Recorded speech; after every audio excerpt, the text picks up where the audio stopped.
Some intensity, plenty of that left in this day's racing. 10 athletes to go. A lot of tactics, a lot of foxing in the previous two, not so this time.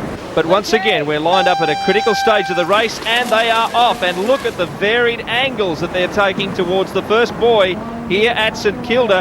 And they almost ran straight over the top of Guy Leach. And they are spreading out. Guy, there's a varied... We'll cross to Guy in just a moment. We'll go quickly through the start list again for you. Welch and Bevan with Stewart, Johns and Slater. And the other five are Bennett, Darren Carnell, who staged a massive sprint to upset Jason Meadows and Ben Sanson in race 2. Chapman, McCormack and Marceau were also up the front. They're all over the place, Guy.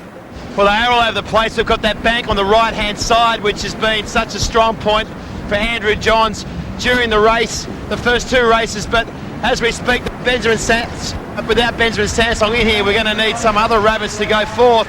And as we battle out through the surf, I'll go back to you and I'll come back to you in 30 seconds' time. Well, that's fair enough. Guy Leach, if you didn't notice it there in shot, was in fact swamped by the increasing wave swell here at St Kilda. There's Andrew Johns. Pretty good form through the water. Although they're starting to get very tired now, Mark Fuel, and there's some very strong swimmers around him. But it's very hard to pick because you would have noticed they did take vastly different lines to that first buoy. Yeah, they were going all over the place. It was like a bunch of rabbits when the spotlights shone on them when someone's got a shotgun. They just scattered everywhere. But Andrew Johns has got a very slow, loping swim stroke. He's not as strong as the others, but he's been working hard on his swim, and he's got some good swim companions in his swim squad up in Queensland. He's got Kieran Perkins in his squad, so I think he's been learning a thing or two. Well, I wonder what Greg Welch has learned after being stranded a couple of times in the shallow water by his sheer body size. Brad Bevan is swimming extremely well up there near the front. And Welch, once again, it looks like he's going to be having nightmares about getting back to the beach on this swim leg. Well, this is very, very tough when it's like this. The wind has come up yet another 5 knots, creating more of a swell. And look at Brad Bevan. He is showing the form that he often shows in the third race of an eliminator format. He just gets stronger and he ups his swim stroke. You can see he's got about 1.5 or 2 strokes to some of the others. Andrew Johns, he probably has about a third of the stroke rate of Brad Bevan, but Brad is looking very strong. Well, he's never been beaten in an eliminator format. He's positioning himself extremely well. And having saved so much energy in the first 2 races, you have to ask the question, well, there's all sorts of trouble around that second turn.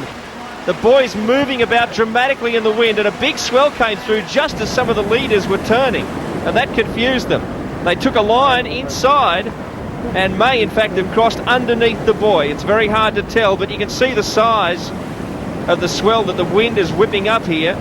Or at least the chop, but it's like a swell out there at this stage. Johns is still prominent. McCormack is also having a good swim. Bevan, though, looks ominously good.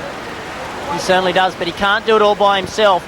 I think that it'd be very hard to go off the front on the bike today by yourself because the wind has come up so much that the pack does give you a benefit. You should see the wind. The television screen doesn't do it justice. You've just got to look out in the crowd here. They're holding their hair down. It's gone mad. Well, you can see it now. The yacht's having a great time, but not so the 10 athletes left in this round 3.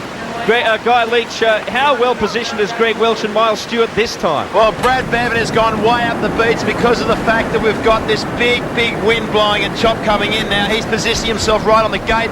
As we get Ross towards the rocks again, we've got Greg Bennett is body surfing straight past us, but he's aiming towards the rock. Greg Welch is in third position as Greg Bennett gets up and runs. He's had a fantastic swim. Miles Stewart, Chippy Slater's up there as well, but Greg Bennett has stolen the show. He has jumped through, body surfed a wave, and he is about 30 seconds. Oh, great swim from Greg Bennett. Greg Welch also took advantage of some of that swell. He's prominent too. Bevan seemed to take a different line. He went to the right, looking towards the beach, that is, to the right of the pack. So maybe he's let them in after a very strong swim. You can see Welch coming in about third place. Bevan's out of screen, but there he is now, coming in. So Bevan obviously made a miscalculation. But there is Greg Bennett surging to the lead. Can he do it, Mark? Well, this is very interesting. I reckon Greg Bennett will make a jump on the bike. He's a very, very strong cyclist. He's not scared to ride by himself, and he might be thinking, now is my best chance to get out in front and go for the win. Oh, what a race this will be. Welch is extremely well positioned. He's had a much better swim than in the first two races. Likewise, Stewart and McCormack. McCormack is also beautifully placed. Chapman's up there too. Chippy Slater's there. But now this man, Greg Bennett, can he do it? What is he thinking? Should I go for it or what? Well, I reckon he'll be thinking, I am going to go for it here, simply because he has got a bit of a jump on the others. Maybe he can't hold them off, but it's worth a try because he's not quite as strong a runner as some of the others, and this is a good chance for him. Well, will the next 9 come together? Little problem there for Brad Bevan in transition. His bike was just caught on the rack. Stewart was very clean. Di Holden. Well, yes, Greg Bennett has given himself every chance. Brad did have a muffle with the bike. He had trouble getting it off the rack, and general consensus down here is that Greg Welch could win today. The hungry Jack's bike leg. Critical phase of this third race in round 3. And some of them are still sorting out their feet in the pedals. Bennett with the lead. Welch is behind him. Well, actually, Greg Bennett is off the front. That's not Greg Bennett there. That was Olivier Marceau and Greg Welch. Greg Bennett is off the front and going for it. He won the US Pro Championship this year, and he must be thinking, this is my time in the sun. If I can just keep them off. Remember, it's a 7K bike ride, and while it is hard to keep a chasing pack at bay, this might be a good chance. In fact, there you can see just trying to hop on the back of the motorbike camera there. Well, Greg Bennett, can he do it? There it is, Marceau and Welch. Stewart is there as well, and they all know what they have to do. This bunch is now going to work together and reel in Greg Bennett, and then it'll come down to the run. But there he is, the man, Greg Bennett. He's had a great series so far, the 24-year-old, 4th, 7th and 6th for a 4th overall in round 1. He was 6th in Glenelg and is looking to do better than his 10th placing in the series last season. He's just launched a book, How to Become a Better Triathlete. I'm sure he'll reserve a chapter for picking up waves and getting to the beach and stealing a march in the bike leg. Well, he does like the body surf. He goes down to Manly Beach quite often and practices with Darren Carnell and Craig Reddington and a few other swimmers down there. But you'll notice that it is much harder for Greg Bennett riding. He is still holding his position, but you'll see he's actually got to push much harder through the wind, whereas some of the others in the pack, they can take turns at the front and it is much easier. But this is a brave effort to stay ahead.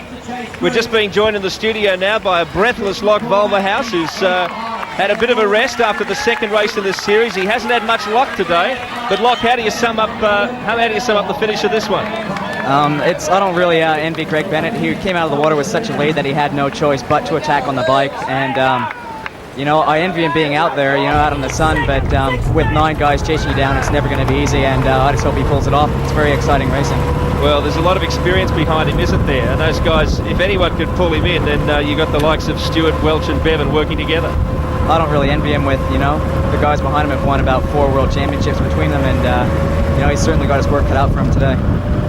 Greg Bennett was 3rd in the Sydney round of the ITU World Cup. He was 2nd to Miles Stewart in Noosa. He's been up there and in very good form, but now he has to take the next step. He's 19 seconds ahead of Bevan. McCormack, Welch, Marceau, they're a group of 4 behind him, but everyone is together beyond Greg Bennett as we come down to the conclusion of this amazing 3rd round of the St George Triathlon Grand Prix. Welcome back to the Battle of St Kilda. We are down to 10 athletes in round 3 of the St George Triathlon Grand Prix. One of them there on the left of your screen is Miles Stewart. On the right is Greg Welch. They seem to have been playing catch-up all day, but they are now up the front. But the man who is really taking it to them with about a 20-second lead is Greg Bennett. Remarkable performance.